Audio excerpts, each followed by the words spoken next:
አንበሳ የጣለውን ውሻ ይረሳዋል። አብርሽ ማን ስለሆነ ነው አብርሽ ቀረብሽ? የኔ መሰለ ባልኔታዎች እውነትህን ነው እንዲ? አብርሽ ማን ነው? አብርሽ ምንድን ነው? ማን ነው? ምንድን ነው? ዱርዬ አለሌ ሴት አባራሪ።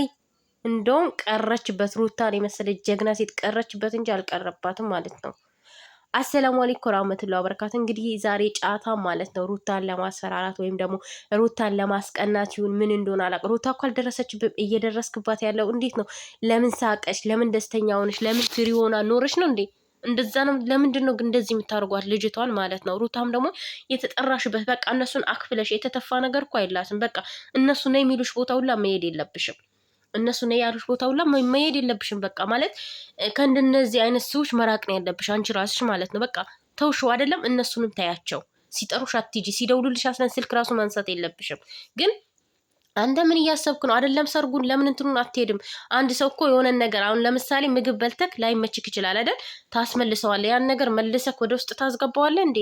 አታስገባውም። ስለዚህ እሷም ደግሞ የተፋችሁን ነገር መልሳ አታስገባውም ማለት ነው። እና የመረጠው ጋር ሄዷል፣ ሄደ በቃ። እሷም ደግሞ የመረጠችውን ህይወት መኖር አለባት አይደለም እንዴ? ስለዚህ ብዙ ምንትን ማለት የለብም አንተ እሷን መጫ እንዴ ምንድን ነው? ለምን ደው የምትቀናው? በቃ መጀመሪያ እኮ አይሆነኝም። እስኪ እኛ ያዝልቅለትና ለሱ እኔ ቪዲዮ አላየሁም። በነገራችን ላይ የቬሎ ለብሰው ምናምን ፎቶ ነው ያየሁት፣ ቪዲዮ አላየሁም። እኔ የሆነ ሰው ካስጠላኝ አስጠላኝ ነው። ገባችሁ? ገብቼ ማየት ወይም በዛ ሰው መስራት አልፈልግም። እዚህ ጋር ራሱ ሩታ ስላለች ነው ገብቼ ያየሁት ማለት ነው። እና ምን መሰላችሁ? ሩታ ማለት ጀግና ሴት ናት። ገባክ? ሩታን ያቺ ራሱ ሩታን ለመሆን ነገ አልቅሳ ስትመጣ እናያታለን። የምሬ ነው። እኔ ያችኛዋ ስሟን መጥራት አልፈልግም። አልቅሳ ስትመጣ እናያታለን። አንተ ደግሞ ብዙም አትወጣጠር። ገባክ? ማን እንደሆንክ ምን እንደሆንክ እኮ እናውቃለን። መጀመሪያ ምን ብለን እንደመጣክ እናውቃለን ማለት ነው። እከክክ ሲራገፍ እንደዚህ ልትወጣጥረ እከክን ያራገፈችልን ሩታ ናት። ገባ? ይኔ ከ10 ሺህ ራሱ አታልፍም ነበረ። በሩታ ነው ያለፈልክ። ሩታ ናት እዚህ ደረጃ ያደረሰችን እና እሷ ላይ ደግሞ መወጣጠር አያስፈልግም። ገባችሁ? አንተሞ ያኛው ያ ማነው ስሙ ማለት ነው። እና እሱ ስላገባ ወይም በቃ ህይወት የእሷም ህይወት እኮ ይቀጥላል። ምን ሆናችሁ ነው? እንዴት ነው የምታስቡት? ይህን የመሰለ የልጅሽን አባት ነው ያጣሹ ምናምን እኔ እንትና እሷ እኮ ምንም አላደረገችም። አንተንም መታ አልጠየቀችም እኮ ምን ሆነክ ነው? እንዲህ ማደርጋለሁ አላለችም። ተወቻችሁ እኮ ለምን አትተዋትም? ወንድሟ ባለፈው ስህተት ሰራች ላላችኋት ምንም ስህተት አልሰራችም። ትክክል ናት። እንደውም አብርሽ ካደረጋት አንጻር እሷ ምንም ነገር አላደረጋችሁም። አለቀ። እሷን እንበቀላታለን በእንደዚህ አይነት መልክ ብላችሁ አስባችሁ ከሆነ እንደውም እሷን የባሰ እንድትጠላችሁ የባሰ እናንተ እንድትርቃችሁ እንጂ የምታደርጓት ወይ እልይዟት እንድትቀርባችሁ ወይ ደግሞ አብርሽን ሮጣ አገባ ብላ መታ ምናምን የሆነ ይቅርታ አድርግልኝ ምናምን እንድትለው ነው የምትፈልጉት ማለት ነው። ግን ያ ነገር አይሆንማ። ለምን? ሴት ልጅ በነገራችን ላይ ስትወድም እስከ ጥግ ደስ ትወዳት፣ ስትጠላም እስከ ጥግ ነው። ስትጠላቅ ደግሞ ፈጣሪ ራሱ አትፈራም። አይደለም የሰውን ልጅ ፈጣሪን ማትፈራም። ገባ? ስትወድም ደግሞ እስከ ጥግ ድረስ ሁሉን ያላትን የሌላትን ነገር ትተውላት። ግን እዚህ ጋር እሷን እንደ ማብሸቅ ነው ያስከው ማለት ነው። አንተ የአብርሽና የኤርሜላ ሰርጋ ይኑራ እንዴ? አንበሳ የጣለውን ውሻ ይልሰዋል። ገባክ? ውሻ ደግሞ የሚልሰው ምን ይመስላል? ቆሻሻ ነው የሚልሰው። ገባክ? ሩታ የተፋችሁን አክትፍ ብላ የተፋችሁ ያቺ ደግሞ አነሳችሁ ታዝዳው ማለት ነው። ከጸዳላት ከጸዳላት አንዳንድ ጊዜ የማይጸዳው ቆሻሻ እኮ አለ እና ከጸዳላት ማለት ነው ታዝዳውና ትውሰደው። ምን ችግር አለው እንዴ? ምን ሆናችሁ ነው? በሩታ የተጀመረ አስመሰላችሁት እኮ መፋታት ምን ማለት በሩታ እንዴ? ያለሱ መኖር እንደማትችል አደረጋችሁ። እንዴት ነው የምታስቡት እንዴ? እንዴት መኖር በጣም ነው የምትችለው።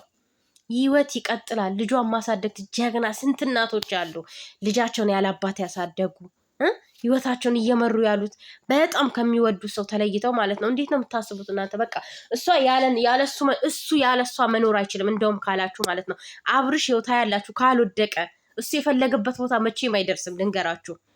ምክንያቱም ሩታ ከሌለች ማለት ነው። እኛ እሱን ያወቅነው በሩታ ነው።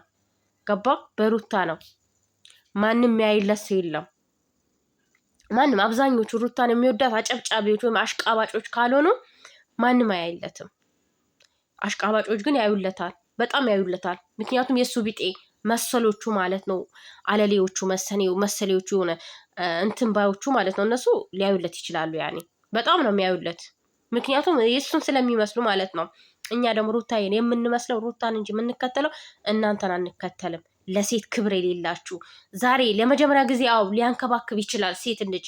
ከዛ በኋላ ምን እንደሚያደርጋት አይታወቅም። በሷም አንድ ልጅ ወልድና ከዛ በኋላ እሷን ሊያሰቃያት ይችላል። እሱ የሚፈልገው በቃ ከሁሉም ሴት ጋራ እየሄደ መነካካት ነው የሚፈልገው። ስለዚህ እንደዚህ አይነት ሰው ቢቀርባት ቀረችበት እንጂ ቀረብሽ እኮ አይባልም።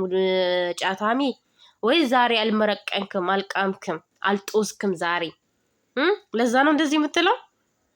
እንደ ሩታዬ ባትኖሪ ማለት ነው እንዲህ ዝግዝቅ አርጊያቸው ርግጥ ባረጋቸው ደስ ይለኛል። ግን አንቺ ስላለሽ አንቺን ስለማከብርሽ ማለት ነው አንቺን እንትን ማለት እጅ ራሱ እሺ አይለኝም የምር። ዛሬ ደግሞ ንግግሩ እንዴት እንደሚያስጠላ እንዴት እንደሚያናድድ። አንቺም ደግሞ አትሂጂ በቃ እነሱን አትከታያቸው። የምሬ ነው አትከታያቸው በቃ። ከእነሱ ጋር ምን አለሽ? የምር ተውሽው አይደለም በቃ ተያቸው። እነሱንም ምን ያረጉልሻል? ምንም አያረጉልሽም እኮ። እና በዚህ ልክ አንተ ደግሞ እሷን እንትን ማለት ሞራኑ ራሱ ሊኖርክ አይቅም። ጭራሽ ሱፍ በህይወትክ ሱፍ ለብሰህ አታውቅም እንዴ? የመጀመሪያ ጊዜ ነው ሱፍ የለበስክ? እንደዛ ነው የሚመስለው ማለት ነው። የመጀመሪያክ ይመስላል ሱፉ ማለት ነው። እና በርታበት፣ ሂድበት፣ ዳራው በደንብ አድርገህ ደግሰክ። እንደውም እንዴ የመዳም ቅመሞች ግን የት ሄደው ነው? ያኔ የመዳም ቅመሞች ስላችሁ ማለት ነው ሁላችሁም አይደላችሁም። ያኔ ሆይ ሆይ ብላችሁ ብር እየሰጣችሁት የነበራችሁ ዛሬ ላይ ምን ተሰማችሁ? እስኪ ለእናንተ ክብር ሲያሰጥ ምን ተሰማችሁ? እስኪ ንገሩኝ። የምር ብሩ ላይ ያላችሁበት ሰዎች እኔ አውቃቸዋለሁ። በነገራችን ላይ ጻፉልኝ ኮሜንት ላይ። ግን ያው ልብ ኖራችሁ አትጽፏትም ማለት ነው። እና የት ሄዳችሁ የት ጠፋችሁ? ለዚህ ራሱ ስንት ነገር አድርጋችሁለት የለ? ያው የምንተዋወቀው እንተዋወቃለን። ዛሬ ላይ እንዲህ ሲሆንባችሁ ምን ተሰማችሁ? እስኪ ምን አይነት ነገር ተሰማችሁ? ዋጋ ለማይከፈለት ሰው ዋጋ ከፍላችሁ ምን እየተሰማችሁ ነው? የምር ምን አይነት አስተሳሰብ ምን እያሰባችሁ ነው?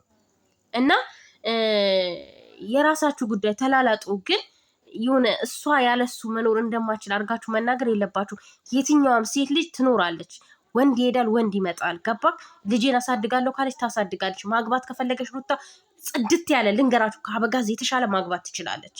ማግባት ትችላል። የምሬ ነው የምላችሁ። ስንት የሚመኛት አለ፣ ስንት የሚፈልጋት ሩታ እኮ እንዴ አይደለም ሳትወልድ ወልዳ ራሱ ሞዴል እኮ ናት። የፈለገችውን ነገር መስራት ትችላለች። የፈለገችውን ነገር ማድረግ የምትችል ጭንቅላት ያላት ረጋ ያለች ሴት ናት። ረጋ ያለች። ማን ያበላሻት? አበጋዝ ነው እንዲህ እንድትሆን ያደረጋት። ኃይለኛ እንድትሆን በቃ ብዙ ነገሮች እንድታደርግ ያደርጋት ማን ነው? አበጋዝ ነው። ስለዚህ ምን ማለት ነው? አንዳንድ ጊዜ ሰዎች ያበላሹና ሰዎችን ማለት ነው እንዲጨክኑ በቃ ብዙ ነገር እንዲሆኑ ያደርጉና ሲቀየሩባቸው ለምንድን የተቀየሩት ይላሉ። ምን አግኝተው ነው የተቀየሩት ይላሉ። ሩታ በገንዘብ የምትቀየር እኮ አይደለችም። የምሬን ነው። ገንዘብ ቀየረው አይደለም። ሩታን እኮ በገንዘብ አይደለም ያገኛት። አንዳንድ ጊዜ ምን አለ መሰላችሁ፣ የምር ድሃ ወንድ ማለት ነው ድሃ ወንድ አብሬው እለወጣለሁ ወይም አብሬው ከሱ ጋር ሆናለሁ ማለት የለባችሁም። ገንዘቡን ሲያገኘው ይቀይራቸዋል። እናንተም በሌላ ይቀይራቸዋል። አንድ ቀን ባያት ሴት ይቀይራቸዋል። ስለዚህ ሴቶች ለእኛ ትምህርት ነው። የምሬ ነው የምላችሁ ትምህርት ነው። እንውሰድበት፣ እንማርበት ማለት ነው። እና ሩታዬ በጣም ነው የምወድ